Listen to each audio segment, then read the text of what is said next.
This video is for educational purposes only and not financial advice. किसी भी investment decision लेने से पहले अपने फाइनेंशियल एडवाइजर से सलाह लेना जरूरी है। नमस्ते दोस्तों, मैं हूं विक्रम और आप देख रहे हैं मार्केट टॉक्स विद विक्रम, जहां हम पैसों की बात करते हैं मगर समझदारी और स्ट्रैटेजी के साथ। सोचो अगर आप मंडे मॉर्निंग स्टॉक मार्केट के ओपन से पहले जान जाएं कि मार्केट किस डायरेक्शन में जा सकता है और कौन से लेवल्स पे ऊपर या नीचे हो सकता है, कितना एडवांटेज मिलेगा। आज के वीडियो में मैं आपको एग्जैक्टली वही बताऊंगा। वीकेंड के फ्रेश ब्रेक के बाद अब वक्त है नए ट्रेडिंग वीक की शुरुआत का, और आज हम कवर करेंगे ग्लोबल मार्केट का मूड और की डोमेस्टिक न्यूज जो मार्केट सेंटीमेंट को अफेक्ट कर सकते हैं, एफआईआई और डीआईआई का latest data, important company Q1 results, और सबसे जरूरी निफ्टी के की सपोर्ट और रेजिस्टेंस जोन्स। अगर आप स्टॉक मार्केट में नए हैं या अभी भी कंफ्यूज हैं कि शुरुआत कहां से करें, तो मेरी special learn stock market zero to hero series जरूर देखें। लिंक डिस्क्रिप्शन में दिया गया है। बिगिनर्स के लिए यह सीरीज काफी यूजफुल साबित होगी, और अगर आप नए व्यूअर हैं तो चैनल को सब्सक्राइब करना मत भूलना। यहां आपको हर दिन मिलेगा प्री मार्केट से लेकर मार्केट क्लोज तक का डिटेल एनालिसिस, जो किसी भी ट्रेडर या इन्वेस्टर के लिए वैल्यूएबल हो सकता है। सबसे पहले बात करते हैं गिफ्ट निफ्टी की। फिलहाल ये 24,617.50 पे क्लोज हुआ है, जो कि 0.15% नीचे है, लगभग 37.50 पॉइंट्स की गिरावट के साथ। ये सिग्नल देता है कि मंडे को डोमेस्टिक मार्केट में थोड़ा कॉशियस शुरुआत हो सकती है। अगर यूएस मार्केट्स की तरफ देखें तो डाउ जोन्स ने 34.86 पॉइंट्स का हल्का सा गेन दिखाया है और 44,946 पे क्लोज हुआ है। लेकिन नैस्डैक 87.69 पॉइंट्स यानी 0.40% नीचे गिरकर 21,622.98 पे सेटल हुआ है। मतलब ग्लोबल मार्केट्स मिक्स्ड सिग्नल दे रहे हैं। कहीं थोड़ी बाइंग इंटरेस्ट है तो कहीं प्रॉफिट बुकिंग भी हो रही है। इसका असर कल हमारे डोमेस्टिक मार्केट पर भी देखने को मिल सकता है। सेंटीमेंट थोड़ा कॉशियस रहेगा, वॉलेटिलिटी भी मॉडरेट हो सकती है, लेकिन ओवरऑल ट्रेंड अभी भी न्यूट्रल टू स्लाइटली पॉजिटिव दिख रहा है, क्योंकि मेजर गिरावट के चांसेस कम हैं। तो कल के लिए मार्केट सेंटीमेंट कॉशियस ऑप्टिमिज्म का है। मिक्स्ड ग्लोबल क्यूज के बावजूद डोमेस्टिक मार्केट अपना मोमेंटम मेंटेन करने की कोशिश करेगा।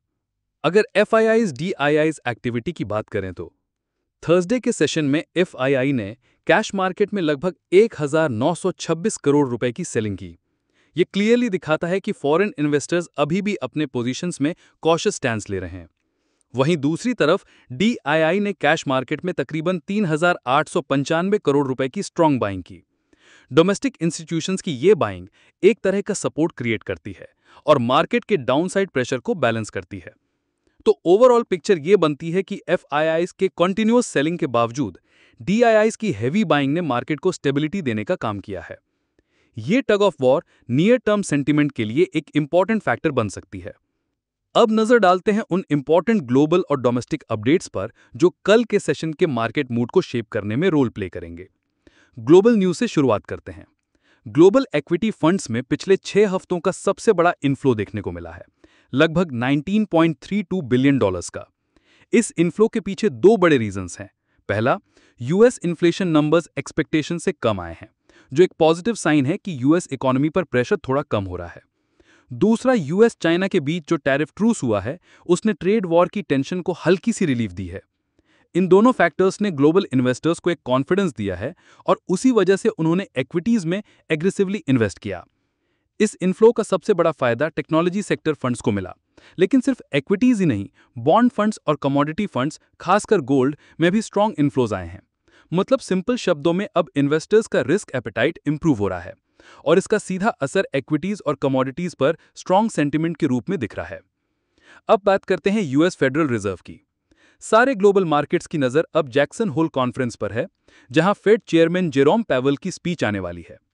मार्केट पार्टिसिपेंट्स इस बात का अंदाजा लगाने की कोशिश कर रहे हैं कि आगे फेड की पॉलिसी किस डायरेक्शन में जाएगी। क्या इंटरेस्ट रेट्स कट होंगे या फिर अभी कुछ टाइम तक हाई रहेंगे। अगर पॉलिसी में कोई अनएक्सपेक्टेड सिग्नल आता है तो फाइनेंशियल मार्केट्स में तुरंत वॉलेटिलिटी देखने को मिल सकती है। ये वॉलेटिलिटी खासकर क्रिप्टो मार्केट में ज्यादा होने के चांसेस हैं, क्योंकि क्रिप्टो का फेड की पॉलिसीज पर रिएक्ट करना हमेशा काफी तेज होता है। इसीलिए शॉर्ट टर्म में क्रिप्टो इन्वेस्टर्स को शार्प मूव्स के लिए अलर्ट रहना होगा। अब आते हैं डोमेस्टिक फ्रंट पर। इकोनॉमिस्ट का मानना है कि जीएसटी स्लैब रैशनलाइजेशन यानी जीएसटी स्ट्रक्चर को सिंप्लीफाई करना ग्रोथ और डिमांड दोनों के लिए एक बड़ा बूस्टर हो सकता है। जैसे अभी जीएसटी में मल्टीपल स्लैब्स हैं जो कॉम्प्लेक्स लगते हैं। उन्हें सिंप्लीफाई करने से कंज्यूमर्स और बिजनेसेस दोनों को क्लैरिटी मिलेगी, कंप्लायंस ईजी होगा और डिमांड में नेचुरल अपटिक आएगा। ये एक ऐसा सपोर्टिव स्टेप होगा जो ग्लोबल अनसर्टेनिटीज के बीच भी इंडिया के इकोनॉमिक मोमेंटम को स्ट्रांग बनाए रखेगा। इसी के पैरेलल एक और पॉजिटिव डेवलपमेंट सामने आई है। यूएस रशिया के बीच यूक्रेन इश्यू को लेकर जो अंडरस्टैंडिंग बनी है, उससे जियोपॉलिटिकल टेंशन्स थोड़े कम होने की उम्मीद है। अगर ये टेंशन्स कूल डाउन होते हैं तो इसका पॉजिटिव असर ग्लोबल रिस्क सेंटीमेंट पर जरूर पड़ेगा। और इंडिया के लिए एक्स्ट्रा पुश ये है कि पीएम मोदी ने अपनी इंडिपेंडेंस डे स्पीच में जीएसटी रिफॉर्म्स और पॉसिबल टैक्स रेट कट्स जैसी चीजों का संकेत दिया है। ये दोनों चीजें मिलकर डी स्ट्रीट में ऑप्टिमिज्म क्रिएट कर रही हैं और इस ऑप्टिमिज्म का असर सेंसेक्स और निफ्टी दोनों पर बुलिश मोमेंटम के रूप में दिख सकता है। लेकिन सब कुछ पॉजिटिव ही नहीं है। एक इंपॉर्टेंट कॉशन पॉइंट भी सामने आया है। स्टेट बैंक ऑफ इंडिया ने नए बोरोवर्स के लिए home loan rates 25 basis points बढ़ा दिए हैं। इससे एक सिग्नल मिलता है कि लेंडर्स भी अब इंटरेस्ट रेट्स को हाई रखने के मूड में हैं। हायर बोरोइंग कॉस्ट का डायरेक्ट इंपैक्ट हाउसिंग डिमांड और कंजम्पशन स्पेंडिंग पर पड़ता है, क्योंकि लोगों के लिए लोन लेना महंगा हो जाता है। और यही वजह है कि इस डेवलपमेंट से मार्केट सेंटिमेंट थोड़ा कॉशियस भी बन सकता है। अब हम बात करेंगे सोमवार कल के लिए निफ्टी 50 और बैंक निफ्टी के सपोर्ट और रेजिस्टेंस लेवल्स की। सबसे पहले बात करते हैं पिछले हफ्ते के क्लोजिंग लेवल्स की।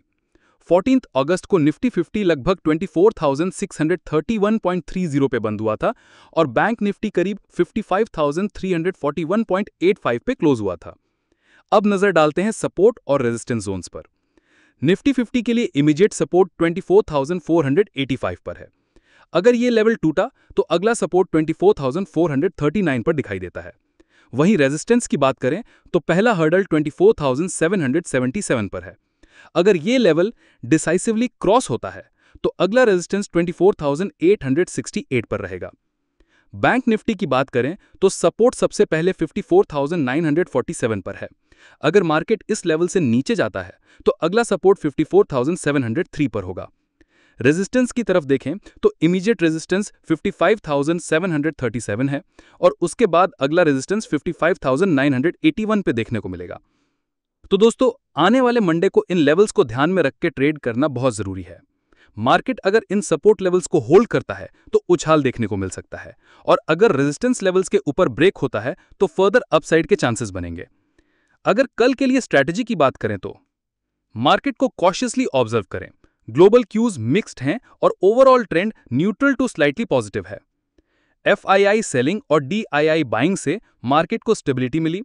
ग्लोबल इनफ्लोज, जीएसटी रिफॉर्म्स और जियोपॉलिटिकल अपडेट्स पॉजिटिव सेंटीमेंट दे रहे हैं, लेकिन एसबीआई होम लोन हाइक से कॉशन भी है। हाई इंटरेस्ट रेट और एसबीआई होम लोन हाइक का इंपैक्ट ध्यान में रखें। रिस्क रिवॉर्ड रेशियो और प्रॉपर पोजीशन साइजिंग के साथ ट्रेड करें। इंट्राडे और स्विंग ट्रेड्स के लिए प्री डिफाइंड लेवल्स के हिसाब से ही एंट्री और एग्जिट प्लान करें। ये स्ट्रैटेजी मंडे सेशन के लिए फोकस्ड है। सपोर्ट, रेजिस्टेंस और ग्लोबल डोमेस्टिक क्यूज के हिसाब से मार्केट को मॉनिटर करना सबसे जरूरी है। समरी, मार्केट कॉशियसली स्टार्ट हो सकता है। ग्लोबल क्यूज मिक्स्ड हैं और overall trend neutral to slightly positive है। एफआईआई सेलिंग और डीआईआई बाइंग से मार्केट को स्टेबिलिटी मिली। ग्लोबल इनफ्लोज, जीएसटी रिफॉर्म्स और जियोपॉलिटिकल अपडेट्स पॉजिटिव सेंटीमेंट दे रहे हैं, लेकिन एसबीआई होम लोन हाइक से कॉशन भी है।